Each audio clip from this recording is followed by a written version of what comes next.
The frigid waters of Lake Superior crashed against the limestone cliffs near Duluth, Minnesota, as experienced cave diver Jake Harrison checked his equipment one final time.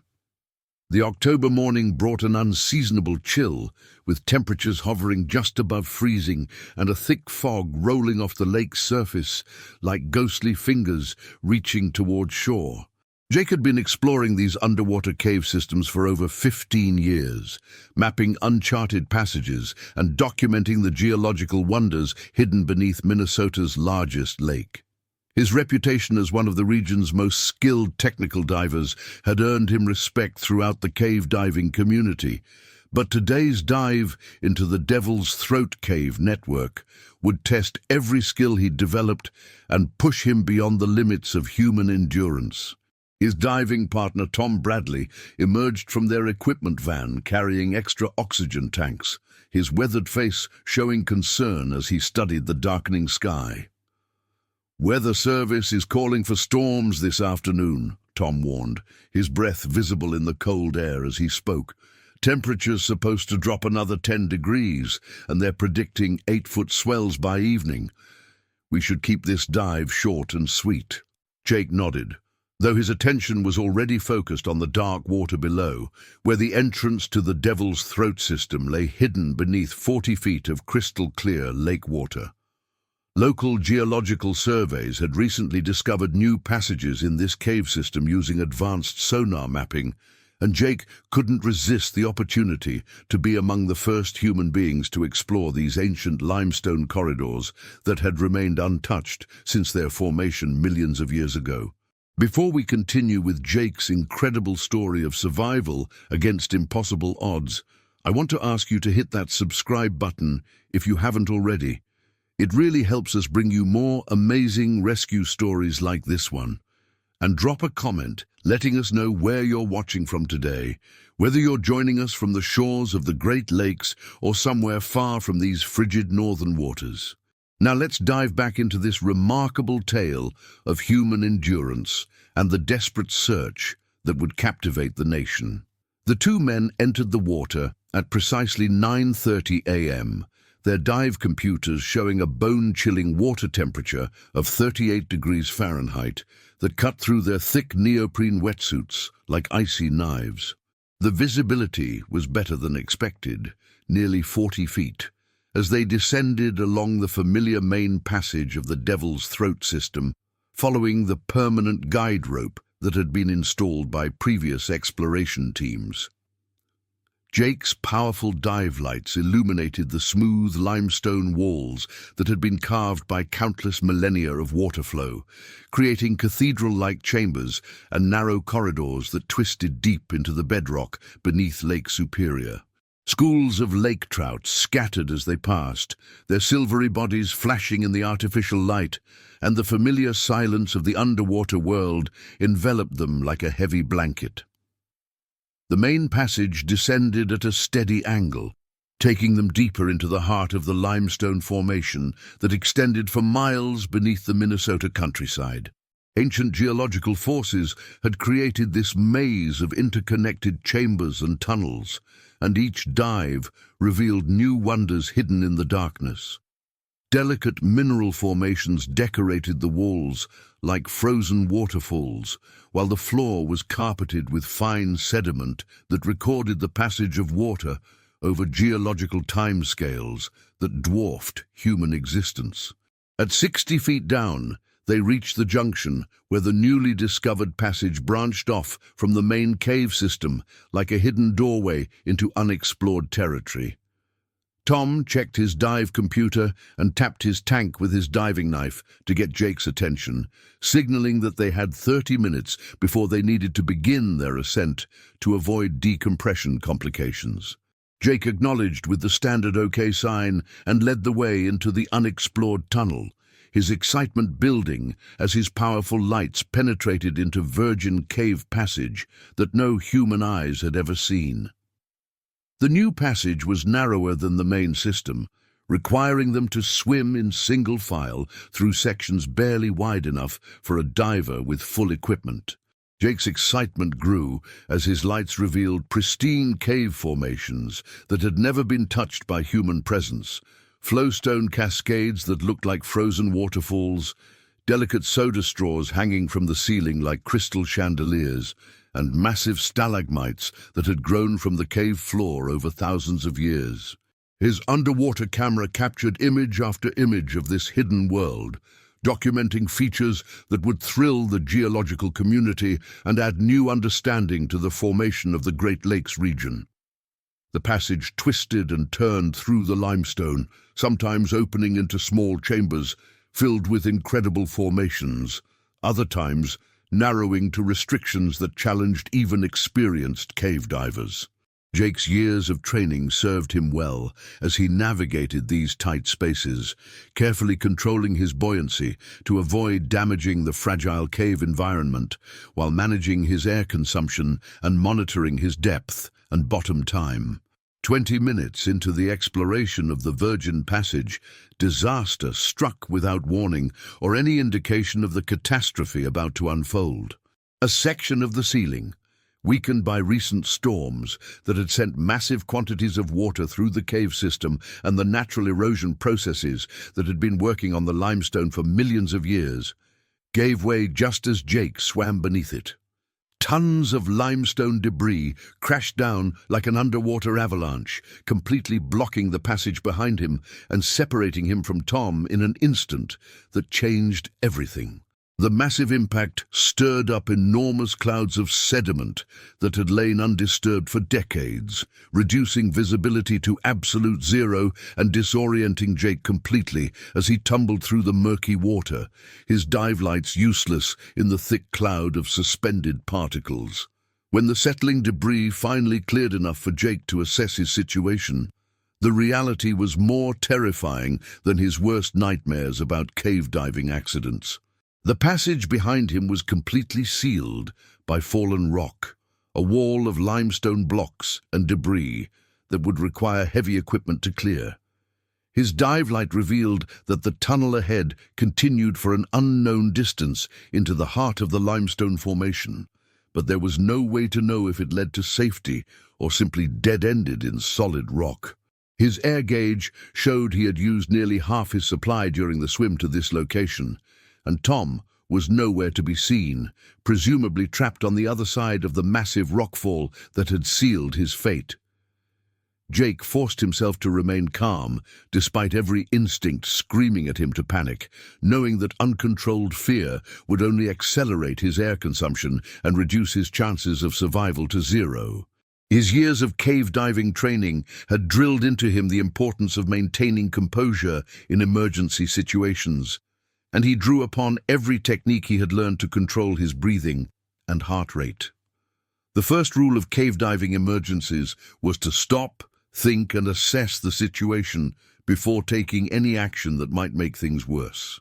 Meanwhile, on the surface of Lake Superior, Tom had felt the vibrations from the massive cave-in transmitted through the water and the limestone bedrock, and immediately knew something was catastrophically wrong. The entire lake seemed to shudder for a moment, and small waves rippled out from the area above the cave system. When Jake failed to emerge from the side passage after their agreed-upon time limit, Tom began the most difficult ascent of his 20-year diving career. Every instinct told him to search for his partner, to somehow find a way through the collapsed passage and render assistance. But his training demanded that he surface immediately and alert rescue teams, rather than risk becoming another victim in what was already shaping up to be a major cave diving emergency. The ascent seemed to take forever as Tom fought against his desire to descend back into the cave system and search for Jake. His dive computer showed that he was within safe limits for a direct ascent, but the emotional weight of leaving his partner behind made every foot toward the surface feel like a betrayal. As he rose through the dark water, Tom's mind raced through the possibilities. Maybe Jake had found another way out. Maybe the collapse wasn't as complete as it seemed. Maybe there was still time to mount a rescue before it was too late. Tom broke the surface at 10:45 a.m., his emergency whistle piercing the morning air as he signaled frantically to the shore support team that something had gone terribly wrong.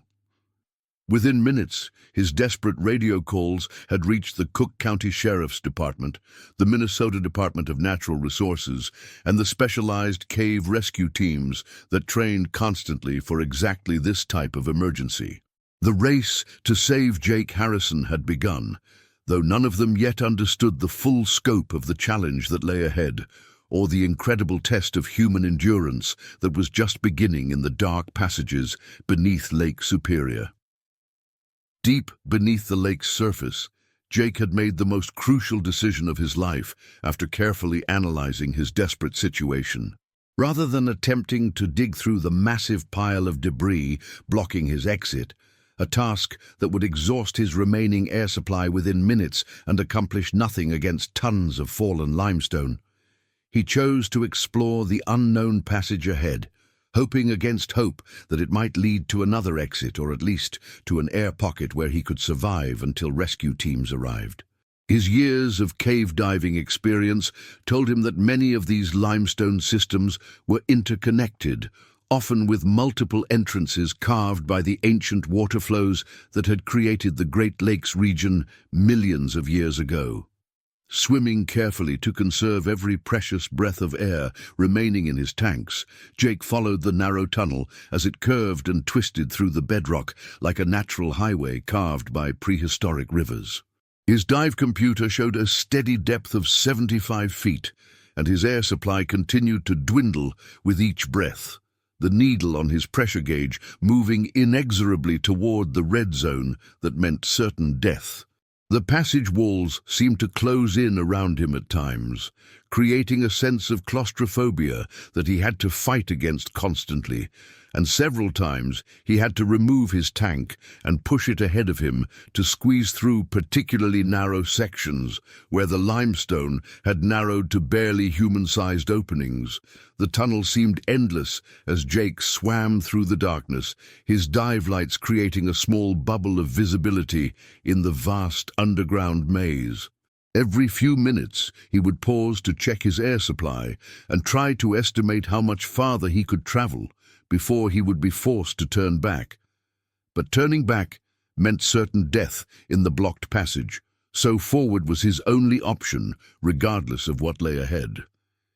After what felt like hours, but was actually only 25 minutes according to his dive computer, Jake's light illuminated something that made his heart race with the first real hope he had felt since the cave-in. The tunnel was angling upward, the ceiling rising higher above him, and the walls widening into what appeared to be a large chamber. Most importantly, his depth gauge showed he was rising steadily toward the surface level of Lake Superior.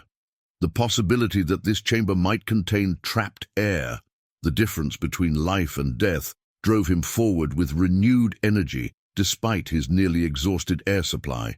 When Jake finally emerged into the chamber and saw his dive lights illuminate a pocket of air trapped at the top of the cave, he experienced a rush of emotion that nearly overwhelmed him. He broke the surface of the underground pool and gasped as he breathed real air for the first time since the cave-in, filling his lungs with the sweet, life-giving atmosphere that meant he would live to see another day. The air pocket was roughly 10 feet wide and 4 feet high. Not spacious by any means, but enough to keep him alive while he figured out his next move. His dive computer showed he had been underwater for nearly 2 hours, far longer than any recreational dive profile, and his air tanks were now completely empty, having provided their last breaths during his ascent into the chamber. As Jake floated in the dark water of the underground pool, the full reality of his situation began to sink in. While he had found temporary safety in this air-filled chamber, he was now trapped in a location that no rescue team would ever think to search, potentially hundreds of feet from any known cave system, with no way to communicate his location to the outside world. The chamber was completely dark, except for the fading beam of his dive light, which was already beginning to dim as the battery drained after hours of continuous use. Jake realized he would need to conserve the light for absolute emergencies, as it was his only way to explore his prison and search for any possible escape routes. The walls of the chamber were smooth limestone, polished by countless years of water flow, and extended both above and below the waterline, creating a natural dome that had trapped the air pocket. Above ground, the rescue operation was rapidly expanding into one of the largest cave rescue efforts in Minnesota history, drawing resources and expertise from across the upper Midwest.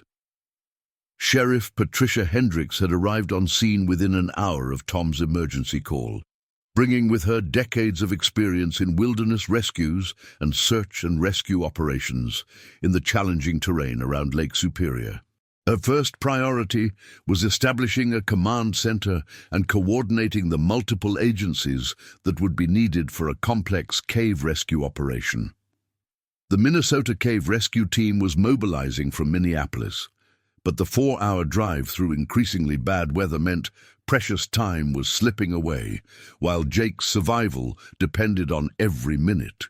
Local fire departments from Duluth and surrounding communities were providing surface support, establishing staging areas for equipment and personnel, while the U.S. Coast Guard was positioning boats and divers to assist with equipment transport and underwater operations.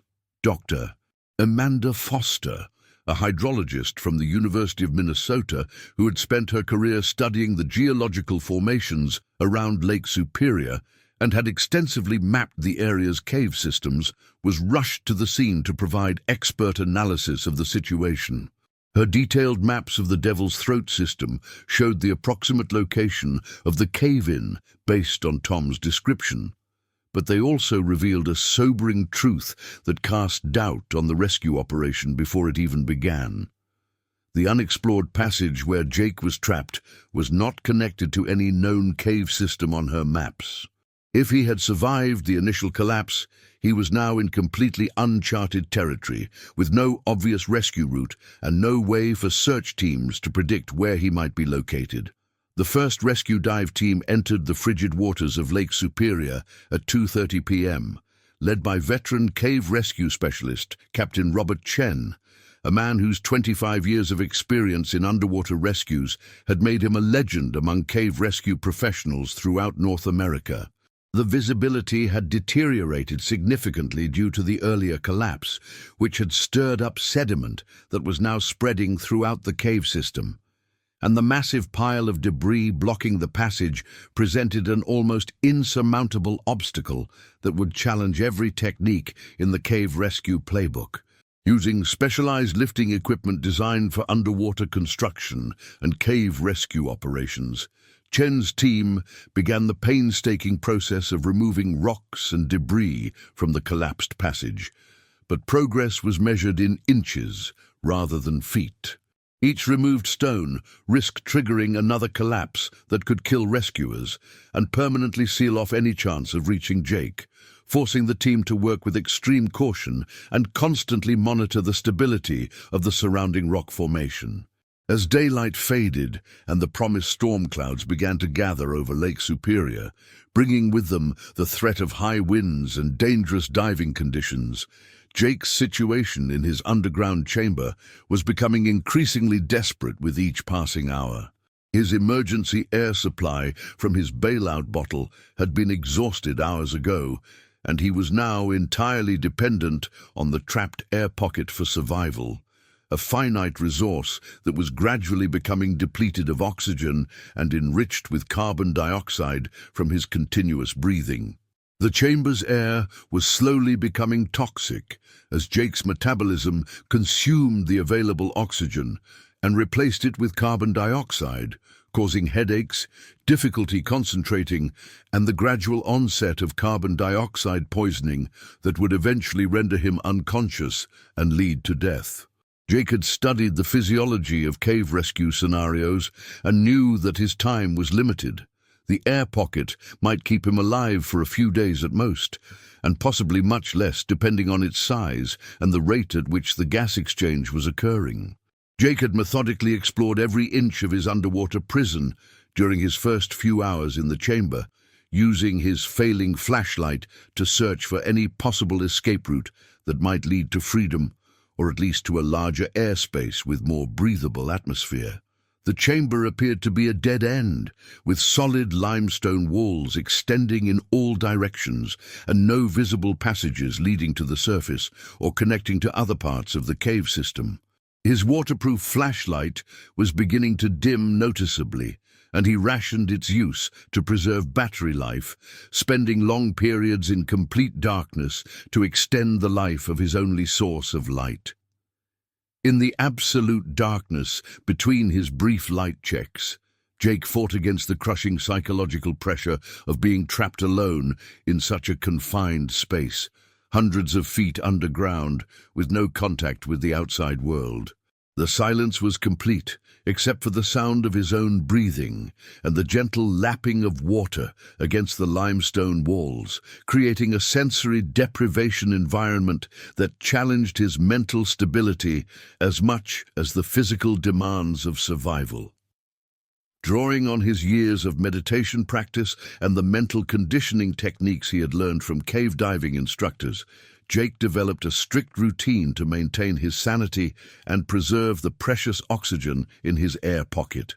He floated motionlessly for long periods, controlling his breathing and heart rate to minimize oxygen consumption while practicing the visualization exercises that had helped him through difficult dives in the past. Every few hours, he would conduct systematic searches of the chamber walls, feeling with his hands for any cracks or openings that might have been missed in his initial exploration of his limestone prison. On his 6th or 7th detailed examination of the chamber, time had become meaningless in the perpetual darkness, and his dive computer's display was fading as its battery drained. Jake's numb fingers detected something he had previously overlooked in his desperate searches. Near the bottom of the chamber, hidden beneath a ledge of limestone that extended into the water, was a small opening barely large enough for a person to squeeze through. The subtle current flowing through this gap suggested it might lead to another part of the cave system, though exploring it would mean leaving the safety of his air pocket with no guarantee of finding another source of breathable air. Jake spent several agonizing hours weighing this life-or-death decision, knowing it might represent his only chance for rescue, but also recognizing it could lead to certain death if the passage dead-ended in a water-filled sump with no airspace beyond. His training told him that moving into unknown cave passages without proper equipment was almost always fatal, but his situation had moved far beyond the realm of normal cave diving safety protocols. If he stayed in the chamber, he would eventually succumb to carbon dioxide poisoning as the air became unbreathable. But if he entered the unknown passage, he might find a route that would bring him closer to areas where rescue teams might be able to reach him. His dive computer showed he had been missing for over 8 hours, and Jake reasoned that rescue teams would be working frantically around the clock to reach him. Professional cave rescue operations could continue for days or even weeks, and if he could find a way to move closer to areas they might be able to access, his chances of survival would increase dramatically.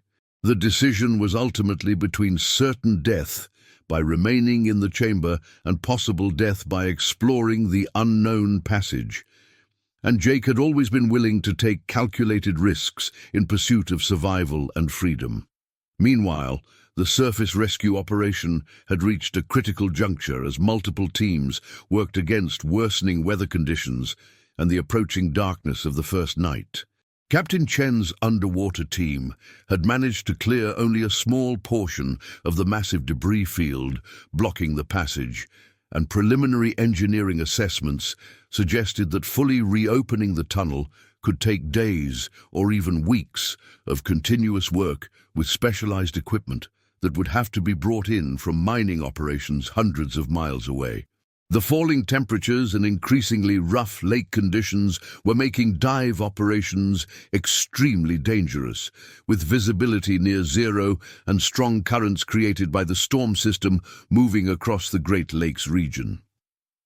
Rescue coordinators were forced to consider suspending underwater operations until conditions improved, a decision that could prove fatal if Jake was still alive somewhere in the cave system and depending on immediate rescue for survival.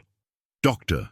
Foster had been working around the clock analyzing geological surveys, historical mining records, and topographical maps, searching desperately for any information about other cave entrances in the area that might provide an alternative route to reach the trapped diver. Her research had revealed that the limestone formation extended much further inland than previously mapped, with several dry caves, sinkholes, and abandoned mine shafts located up to half a mile from the Lake Superior shoreline. These land-based cave systems had never been fully explored or connected to the underwater network, but geological evidence suggested they might be part of the same formation that contained the Devil's Throat system where Jake was trapped. The possibility of finding a land-based route to Jake's location represented the rescue operation's best hope, as underwater access remained blocked by the massive collapse.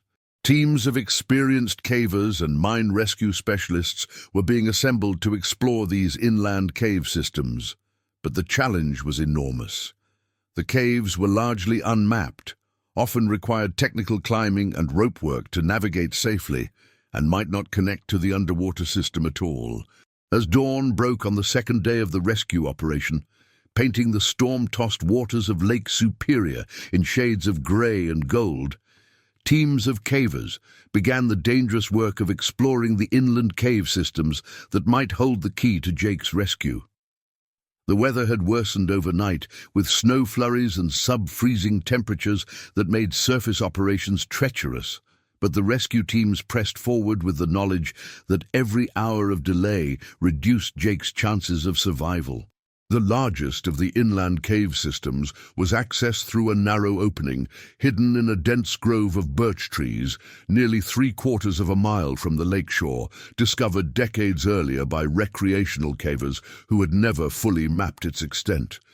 Initial explorations revealed a complex network of passages extending deep underground, with multiple levels, chambers, and tunnel systems that could potentially connect to the underwater caves where Jake was fighting for his life. Team leader Maria Santos, a veteran caver with over 30 years of experience in the Minnesota cave systems, led the first exploration team into the dry cave network, carrying sensitive listening devices, emergency communication equipment, and supplies for an extended underground search operation. The cave was more extensive than anyone had imagined based on the limited previous exploration, with passages branching in multiple directions and several large chambers that dropped to depths that might intersect with the water table and the flooded cave systems below. The cave exploration was slow and dangerous work, requiring technical rope skills to navigate vertical drops and squeeze through narrow passages that hadn't seen human visitors in decades.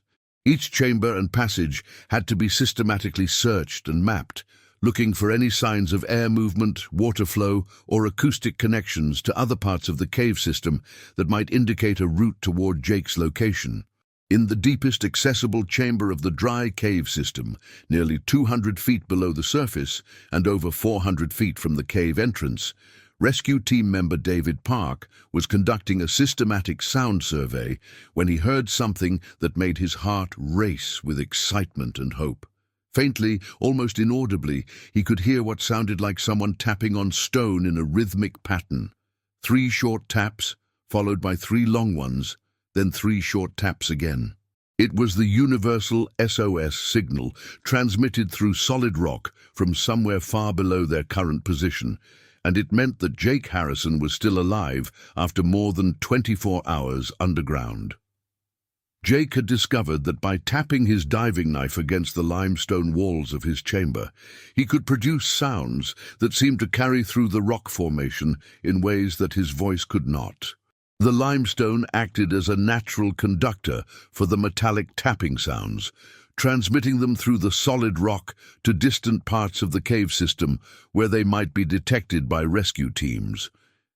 He had no way of knowing if anyone could hear his desperate signals, but the rhythmic tapping gave him something to focus on, besides his deteriorating physical condition and the growing toxicity of the air in his chamber. The confirmation that Jake was still alive energized the rescue operation and brought new urgency to the search for a route to his location. Sound engineers were brought in to triangulate the source of the tapping signals using sensitive listening equipment positioned at multiple points throughout the cave system to create a rough map of where Jake might be located relative to the accessible passages. His lips were cracked and bleeding from severe dehydration. His body temperature was dropping steadily despite his thick wetsuit, and his movements were becoming increasingly sluggish as the combination of oxygen deprivation, carbon dioxide poisoning, and physical exhaustion took their toll on his body. Jake knew that his time was running out, and he focused all his remaining strength on maintaining the tapping signals that represented his only communication with the rescue teams working to reach him. The rescue team's discovery of Jake's approximate location created both tremendous hope and a new set of seemingly insurmountable challenges. While they now knew he was alive and had a general idea of where he was trapped, reaching him would require either drilling through hundreds of feet of solid limestone or finding a way to connect the dry cave system to his underwater chamber.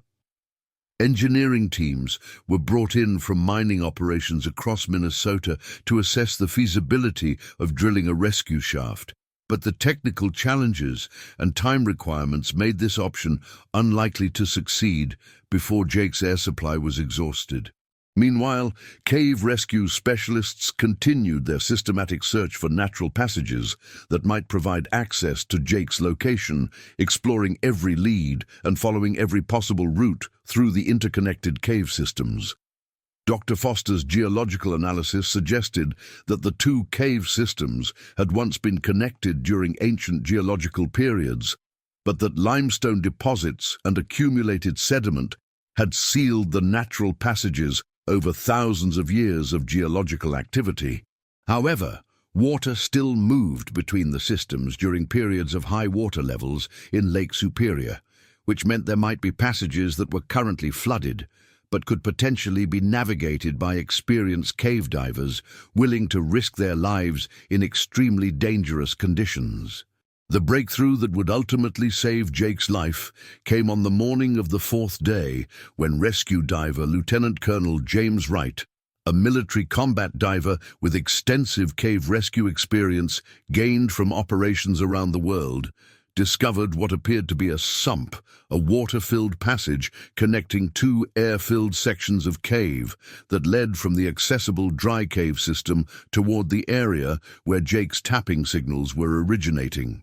The passage was narrow, completely flooded, and extended for an unknown distance through solid limestone, but it represented the first direct route rescue teams had found that might actually reach the trapped man. Wright volunteered to attempt the extremely dangerous traverse of this flooded passage, knowing that it might be a one-way journey into the unknown depths of the cave system.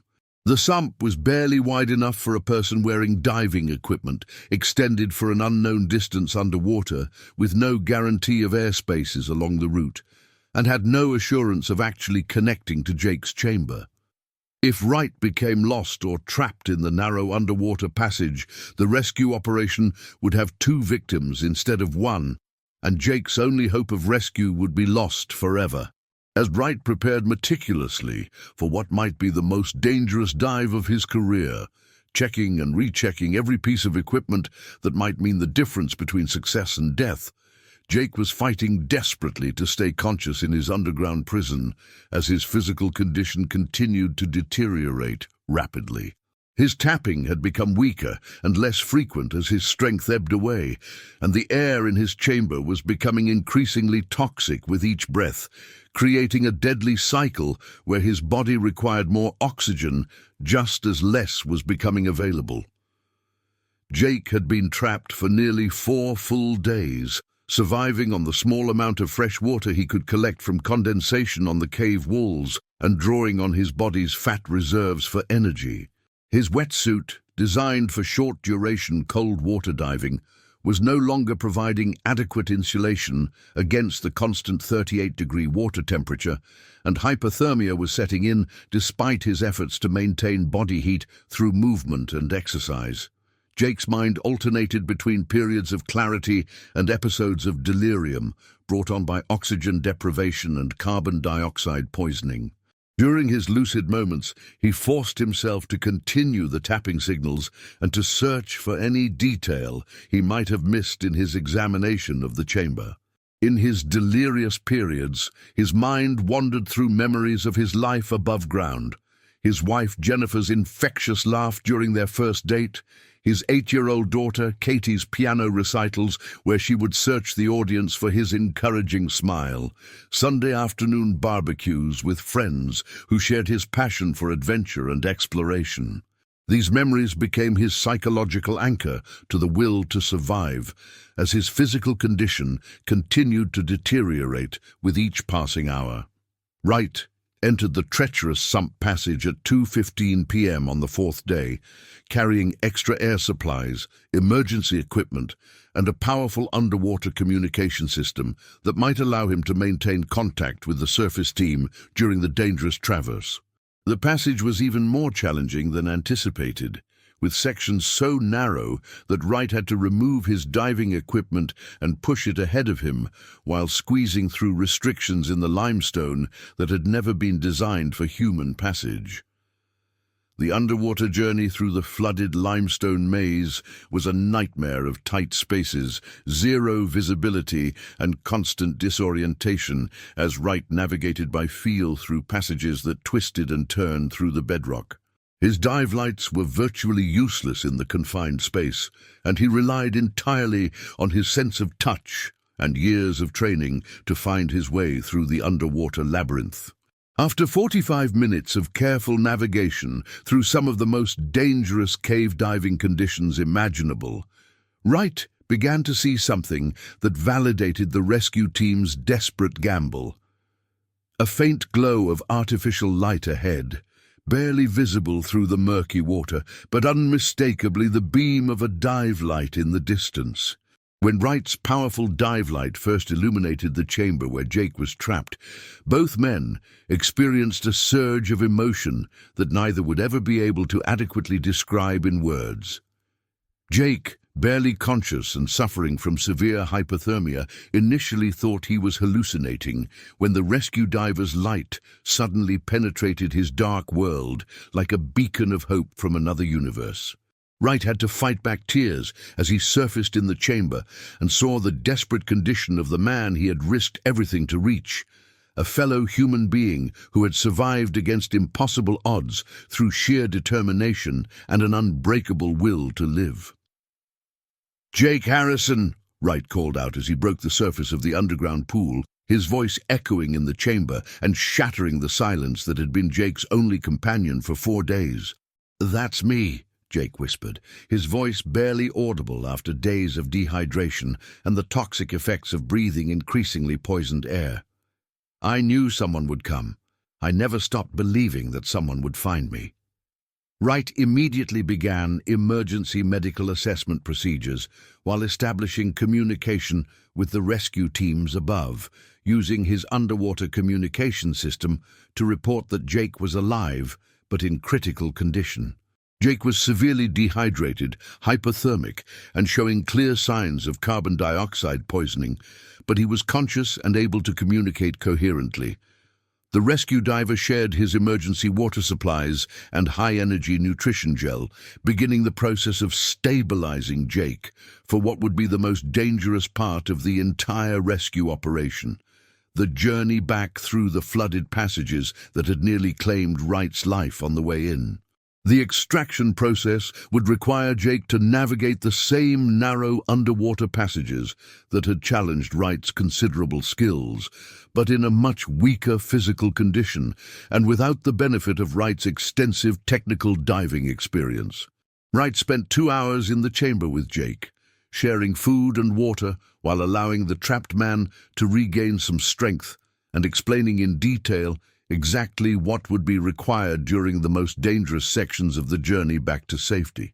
Despite his severely weakened condition, Jake's years of cave diving experience and technical training would be crucial to their successful escape from the underwater maze. Wright explained that they would need to share air supplies during the longest sections of the traverse, and that Jake would need to remain calm and follow Wright's lead exactly during the most challenging passages where panic could easily prove fatal to both men. The journey back through the flooded limestone passages took nearly 3 hours of the most dangerous cave diving either man had ever experienced. Wright supported and guided Jake through each challenging section, providing air from his own supply when Jake's strength failed, and physically pulling the exhausted man through narrow restrictions in the rock, where Jake's weakened condition made progress nearly impossible. There were moments when Jake's strength failed completely, and Wright had to make life-or-death decisions about how much of his own air supply he could share, while still maintaining enough reserves to get both men to safety. Wright's military training and exceptional physical conditioning were pushed to their absolute limits, as he essentially carried Jake through sections of the underwater passage while managing both sets of diving equipment and navigating the complex route back to the dry cave system. The rescue diver's determination to save Jake's life drove him beyond normal human endurance, and his expertise in technical diving made the difference between success and disaster during the most critical moments of the extraction. When Wright and Jake finally emerged into the air-filled sections of the dry cave system, exhausted rescue team members who had been waiting anxiously for hours rushed forward to provide immediate medical support. Jake was conscious, but barely able to speak, his body showing the severe effects of his 12-day ordeal underground. Extreme weight loss, dehydration, hypothermia, and the lingering effects of carbon dioxide poisoning that had nearly claimed his life in the final hours before rescue. Paramedics immediately began IV fluid replacement therapy and emergency warming procedures while preparing Jake for the complex transport to the surface through hundreds of feet of challenging cave passages. The medical team had been preparing for this moment throughout the rescue operation, with specialized equipment and procedures designed specifically for cave rescue medical emergencies, where traditional ambulance transport was impossible. The final ascent through the dry cave system was accomplished using specialized rescue equipment designed for confined space operations, with Jake secured in a rescue stretcher specifically engineered for cave rescue operations. Cave rescue team members formed a carefully coordinated human chain to pass the stretcher through the most difficult sections of the cave, while emergency medical personnel monitored Jake's vital signs and administered treatment throughout the lengthy extraction process that took another 4 hours of careful work. Jake Harrison finally emerged from the cave system into the cold Minnesota daylight at 9:47 p.m. on October 12th, exactly 12 days and 11 hours after entering the water for what was supposed to be a routine cave dive with his partner Tom. The assembled crowd of rescue workers, family members, media representatives, and local volunteers erupted in cheers and applause as Jake was carefully loaded into a waiting ambulance for immediate transport to Duluth General Hospital. His wife Jennifer and daughter Katie, who had maintained an around-the-clock vigil at the rescue site for the entire 12-day operation, were finally able to embrace him as he was prepared for transport, their tears of joy mixing with the falling snow that had begun during the final hours of the rescue. The medical evaluation at Duluth General Hospital revealed that Jake had lost nearly 30 pounds during his underground ordeal and was suffering from severe dehydration, moderate hypothermia, and exhaustion that would require weeks of recovery.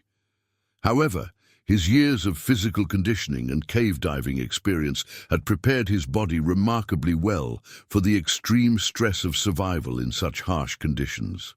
Doctors credited his mental preparation, survival instincts, and unwavering determination with making the crucial difference between life and death during the most critical periods of his ordeal. Lieutenant Colonel Wright was universally hailed as a hero for his role in the rescue, though he consistently deflected praise to the entire rescue team effort that had involved over 200 personnel from multiple agencies. The 12-day operation had required cave rescue specialists, military divers, engineers, medical personnel, local volunteers, and coordination between dozens of different organizations, all working toward the single goal of saving one human life. The total cost of the rescue operation exceeded $500,000. But rescue coordinators unanimously agreed that no expense was too great when it came to preserving human life. Jake's physical recovery was remarkably rapid, a testament to his exceptional fitness level and mental resilience developed through years of challenging cave diving adventures. Within a week of his rescue, he was walking and talking normally, though the psychological effects of his underground ordeal would require months of counseling and therapy to fully process. The experience had changed him in ways that would take years to fully understand, but it had also reinforced his appreciation for life, family, and the incredible power of human determination in the face of seemingly impossible odds. He returned to cave diving 6 months after his rescue, but with new safety protocols, redundant emergency equipment, and an even deeper respect for the awesome power and unpredictability of underground environments. Jake became an advocate for improved cave diving safety standards and worked with equipment manufacturers to develop better emergency communication systems for technical divers exploring remote cave systems. The Devil's Throat cave system was permanently closed to recreational diving following Jake's rescue, and new safety regulations were implemented for cave diving operations throughout Minnesota and the broader Great Lakes region. The rescue operation led to significant advances in cave rescue techniques, equipment development, and inter-agency coordination protocols that would benefit future rescue operations around the world. Most importantly, Jake's 12-day survival story demonstrated the incredible power of human determination operating on multiple levels. Both the individual will to survive against impossible odds and the collective commitment of rescue teams to never give up on saving a life, regardless of the challenges, costs, or risks involved. The rescue became a textbook case study in cave rescue operations and is still taught in emergency response training programs throughout North America. Today, Jake Harrison continues to explore underwater caves and challenging diving environments, but he also works as a cave rescue instructor and safety consultant, sharing his hard-won experience and survival techniques with new generations of technical divers. His 12-day ordeal beneath the frigid waters of Lake Superior stands as one of the longest successful cave rescues in American history, and his story continues to inspire both rescue professionals and adventure enthusiasts around the world who face their own challenges and obstacles in pursuit of exploration and discovery. The chamber where Jake spent those desperate days fighting for survival has been permanently sealed to prevent future accidents. But the lessons learned from his incredible survival and rescue will be passed down through the cave diving community for generations to come. His story serves as a powerful reminder that the human spirit, when tested by extreme circumstances, is capable of endurance and determination that exceed the boundaries of what seems physically and mentally possible, and that the commitment of dedicated rescue professionals to preserve human life knows no limits when it comes to bringing people home safely to their families.